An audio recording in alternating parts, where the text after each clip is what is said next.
खान के किले में आखिरकार बीजेपी सेंध लगाने में कामयाब हो ही गई।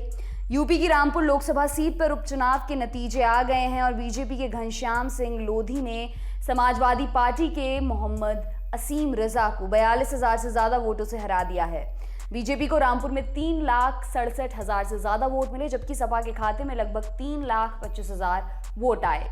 शुरुआत में मोहम्मद असीम ने बढ़त बनाई थी, लेकिन जैसे जैसे ईवीएम खुले बीजेपी की जीत का रास्ता साफ होता गया।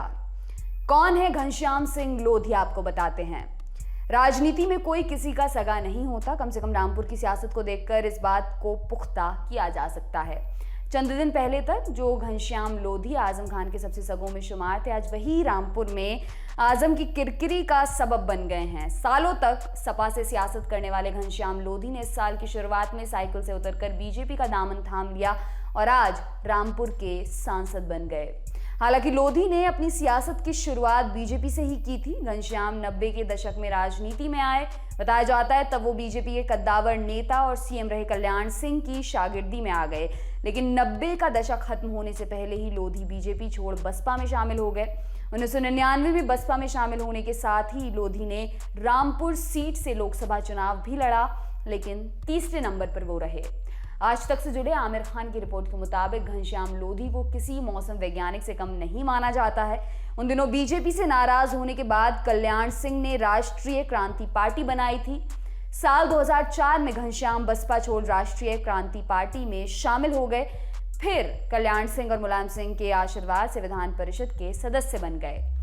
अगला चुनाव आया और लोधी ने पार्टी बदल दी। लोधी का विधान परिषद का कार्यकाल अभी बाकी था, लेकिन 2009 में लोकसभा चुनाव से पहले वो फिर मायावती के साथ हो लिए। 2009 लोकसभा चुनाव में बसपा ने लोधी को रामपुर सीट से टिकट दे दिया। लोधी ने चुनाव लड़ा, लेकिन इस बार भी तीसरे नंबर पर ही रहे। इस चुनाव के बाद लोधी ने फिर पलटी मारी। विधानसभा चुनाव अभी दूर थे, लेकिन यूपी की हवा का रुख लोधी पहले से ही भांप गए थे।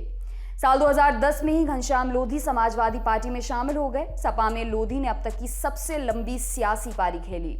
2012 में यूपी में अखिलेश यादव की सरकार बनी और समय के साथ लोधी को इनाम मिला। 2016 में घनश्याम लोधी को रामपुर बरेली क्षेत्र से सपा ने विधान परिषद भेज दिया। सपा में आने के बाद लोधी आजम खान के करीब आते गए। 2022 के इस चुनाव में जिन घनश्याम लोधी के खिलाफ आजम खान ने प्रचार किया, उन्हीं लोधी को एक समय में आजम का राइट हैंड कहा जाने लगा था। बात साल 2016 के यूपी विधान परिषद चुनाव की है। लोधी एमएलसी बनने के दावेदारों में से थे। आजम की बैकिंग भी थी, लेकिन पार्टी ने लोधी का टिकट काट किसी और को दे दिया। आजम को ये बात पता चली तो आसमान सिर पर उठा लिया। आजम ने पहले तो उस उम्मीदवार का टिकट कटवाया और उसके बाद हेलीकॉप्टर से पार्टी का सिंबल लखनऊ से रामपुर मंगवाया। फिर घनश्याम लोधी को दोबारा विधान परिषद भिजवाया। हालांकि कुछ ही समय बाद आजम खान और घनश्याम लोधी के बीच नजदीकियां दूरी में तब्दील होने लगी। मीडिया रिपोर्ट्स के मुताबिक कहा जाता है साल 2019 में रामपुर शहर की सीट पर हुए विधानसभा उपचुनाव के दौरान घनश्याम लोधी के घर पर बीजेपी नेताओं की बैठक हुई थी। तब भी ये कयास लगाए जा रहे थे कि वो बीजेपी में शामिल हो जाएंगे, लेकिन तब घनश्याम बीजेपी में नहीं गए। अब आपको रामपुर में आजम खान के इतिहास के बारे में भी बताते हैं।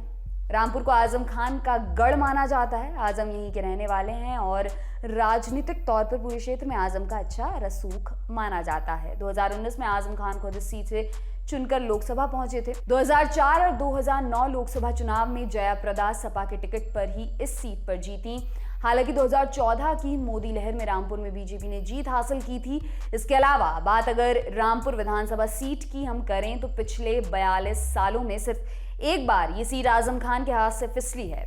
1980 से लेकर अब तक हुए विधानसभा चुनावों में 1996 के चुनाव के अलावा रामपुर की विधानसभा सीट आजम के घर में ही सुरक्षित रही। ये आंकड़े इस बात की तस्दीक करते हैं कि रामपुर समाजवादी पार्टी और खासकर आजम खान के लिए कितना खास रहा है। इस उपचुनाव में बीजेपी और सपा के अलावा कोई भी उम्मीदवार 5,000 का आंकड़ा नहीं छू पाया। यहां तक कि सपा के बाद अगर सबसे ज्यादा ईवीएम का कोई बटन दबा तो वो नोटा का था। करीब 4,500 लोगों ने नोटा को चुना।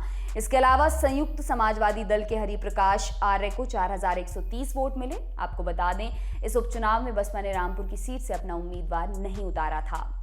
रामपुर की ये सीट इसी साल हुए यूपी विधानसभा चुनावों के बाद खाली हुई थी। आजम खान ने रामपुर की ही विधानसभा सीट से चुनाव लड़ा और जीतने के बाद राज्य की राजनीति को चुना।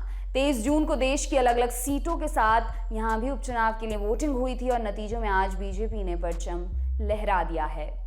आपके लिए तमाम जानकारी लेकर आए हैं हमारे साथी सौरभ त्रिवेदी। मेरा नाम है दिव्यांशी। देखते रहिए ललन टॉप यूपी। शुक्रिया।